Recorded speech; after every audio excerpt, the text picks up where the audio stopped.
प्यारे बच्चों, मेरी इस वीडियो में आपका स्वागत है और मेरे YouTube channel MR topper academy में आपका बहुत दिल से हार्दिक स्वागत है। बच्चों, मेरा नाम मनोज रुएला और मैं मैथमेटिक्स का टीचर हूँ। वैसे तो बहुत सारे सब्जेक्ट का टीचर हूँ। मैं कम्पिटिटिव टीचर हूँ, कम्पिटिटिव एग्ज़ाम्स के लिए पढ़ाता हूँ। स्पेशली मैथ्स में आपको पढ़ाने जा रहा हूँ, जिसमें आपका जो है नंबर सिस्टम मैं आपसे डील करूँगा। तो आप वो देखिए और मेरी इस वीडियो को एंजॉय करिए। देखिए, ये जो चैनल है MR टॉपर एकेडमी, इस चैनल पर मैंने कॉम्पिटिटिव SSC, बैंक, रेलवे सभी में जो एग्ज़ाम में मैथमेटिक्स आता है उसके लिए क्लास शुरू की है। तो आप उसको देखिए, ठीक है। तो ये चीज़ें देखिए, देखो, सबसे पहले हम पढ़ाएंगे आपको संख्या पद्धति, नंबर सिस्टम।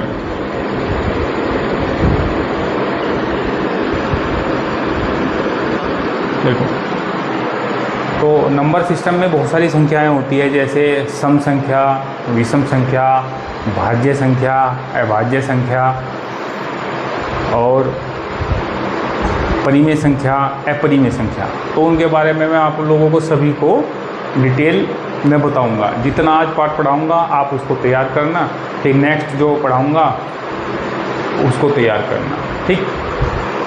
तो सबसे पहले मैं आपसे बात करना चाहता हूँ इवन नंबर। इवन नंबर मतलब सम संख्या, सम संख्या जिसे बोलते हैं इवन नंबर। इवन नंबर कौन से होते हैं? देखिए, इवन नंबर वे संख्याएं हैं जो 2 से 2, 4, 6, 8, 10 और जो दो से ही कटेंगे, मतलब 2 से विभाजित होंगे, ठीक। वे सभी इवन नंबर हैं। जैसे दो, मान लो 18 है, क्या 18 2 से विभाजित हो रहा है?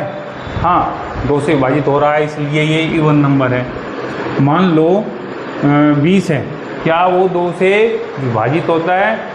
यस, वो 2 से विभाजित होता है, इसलिए वो इवन नंबर है। और मान लो 3 अंकों की संख्या ले लें, 3 अंकों की 2, 7, 2, तो क्या ये 2 से विभाजित हो रहा है? हाँ, ये 2 से विभाजित हो रहा है, इसलिए ये संख्या इवन नंबर है। आप समझ गए कि इवन नंबर क्या होता है, ठीक। अब मैं आपको बताता हूँ कि विषम संख्या क्या होती है। विषम संख्या जो संख्याएं 2 से विभाजित नहीं होती। मान लो 2 से कौन सी विभाजित नहीं होती? एक तो 3 नहीं होती, 5 नहीं होती, 7 नहीं होती, 9 नहीं होती और 11 नहीं होती, 13 नहीं होती। मान लो 12 तो हो जाती है, लेकिन 13 नहीं होती। तो जो संख्याएं 2 से विभाजित नहीं होती वे संख्याएं विषम संख्याएं होती है। मान लो हम 3 को लेते हैं, 3 2 से विभाजित होता है? नहीं होता, इसलिए ये विषम संख्या है। 2 से विभाजित नहीं होती, इसलिए विषम संख्या है। मान लो 15 है, क्या 15 विषम संख्याएं हैं? हाँ, 15 विषम संख्या कि वो 2 से डिविजिबल नहीं है, तो इसका मतलब ये, ठीक। इसी प्रकार एक संख्या होती है भाज्य संख्या। तो मैं भाज्य संख्या के बारे में बताता हूँ।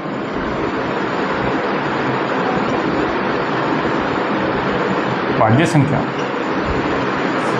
वह संख्या जो एक तो स्वयं से कटेगी। मान लो कोई भी संख्या लेते हैं भाज्य संख्या, जैसे 6 ले लो, 9 ले लो, 12 और 15, ये संख्या ले लो।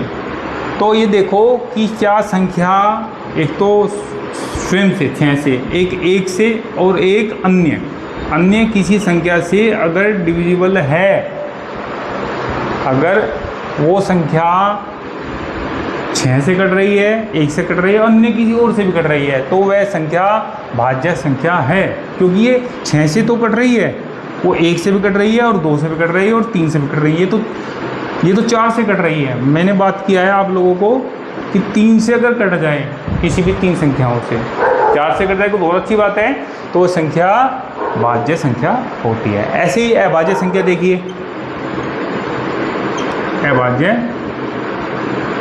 अभाज्य संख्या, इसका मैथमेटिक्स में बहुत बड़ा रोल होता है इस संख्या का, अभाज्य संख्या का। कैसे? अब लिखिए अभाज्य संख्या, जैसे 3 हो गया, 2 हो गया, 3 हो गया, 5, 7, 11 और 13, ये संख्याएं हैं।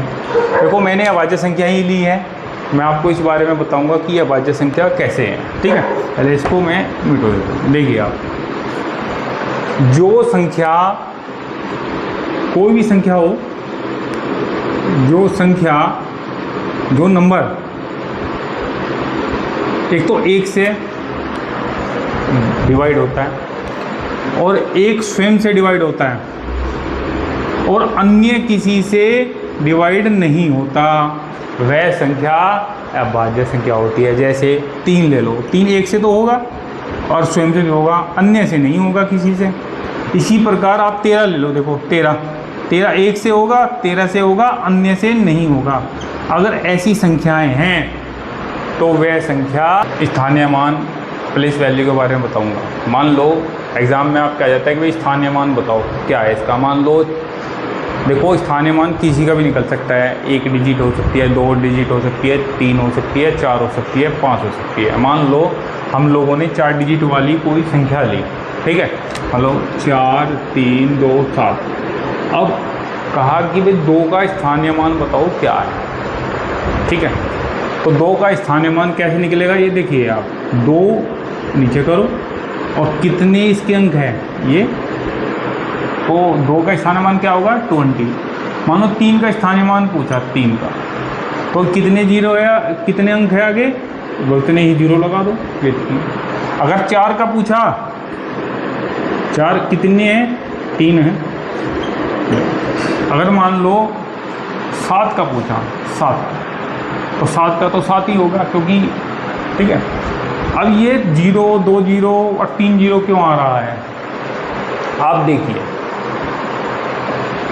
4 3 2 7 ये संख्या है जो हमने, जिनके स्थानीय मान के बारे में बताया, इस संख्या है। तो इसको देखिए आप, ये बोलते हैं इकाई का अंक, किसका, इकाई का, यूनिट डिजिट, इकाई का अंक। और ये क्या बोलते हैं, दाही का अंक, दाही का अंक, मतलब 10th डिजिट बोल लो इसको।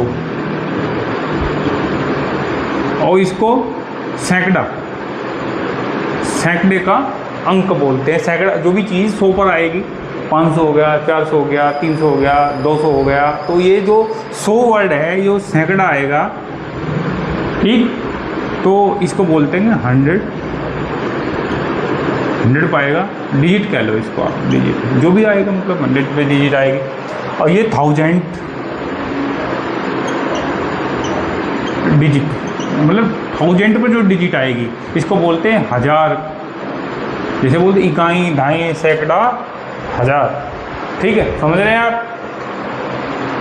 इसी प्रकार जब हम इसको मल्टीप्लाई करते हैं तो यूनिट डिजिट मतलब इकाई का अंक 1, तो क्या करेंगे, इसको कितने से मल्टीप्लाई करेंगे, 7 × 1।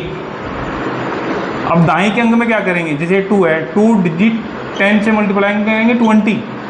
और 3 डिजिट में क्या करेंगे, 3 मल्टीप्लाई, सैकड़ा पे है तो 100, तो कितना आएगा 300। और 1000 पे है तो क्या करेंगे, 4 मल्टीप्लाई 1000, कितना होगा 4000। तो आप समझे इस चीज़ को, एक तो ये मेथड था, एक ये मेथड था, समझ रहे हैं मेरी बात। ये चीज़ देखिए बच्चों, पिछले उसमें मैंने आप लोगों को बताया था कि स्थानीय मान क्या होता है। अब मैं बताता हूँ आपको जातीय मान क्या होता है। ये बेसिक क्वेश्चन है और ये अर्थमेटिक में जरूर पूछा जाता है, कहीं ना कहीं आपके एग्जाम में क्वेश्चन जरूर आ जाएगा कि जातीय मान क्या है, ठीक है। फेस वैल्यू को जातीय मान कहते हैं। देखिए आप, जातीय मान इसको बोलते हैं फेस वैल्यू। ठीक है, मान लो संख्या ले लेते हैं कोई भी, मान लो ये ले लिया मैंने। ठीक है, 52 और 13, तो इसको बोलते हैं यूनिट डिजिट। ठीक है, 10th और 100 और 1000, इकाई, दहाई, सैकड़ा, हज़ार। ठीक है, लेकिन उन्हें पूछा कि 2 का जातीय मान बताओ। तो जैसे फेस जो है प्लेस वैल्यू में क्या था कि हम 2 को नीचे उतारेंगे, जितनी चीज़ें हैं, जितनी जीरो आएंगी वो जीरो लगा देंगे।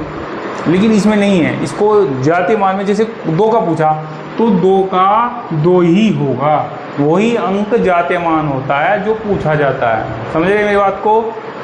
जैसे 3 का पूछा तो 3 का 3 ही जो है फेस वैल्यू है। देखो इसका फेस कैसा दिख रहा है, 3 का 3 जैसा है। 1 का क्या है, 1 है, और 5 का क्या है, 5 है।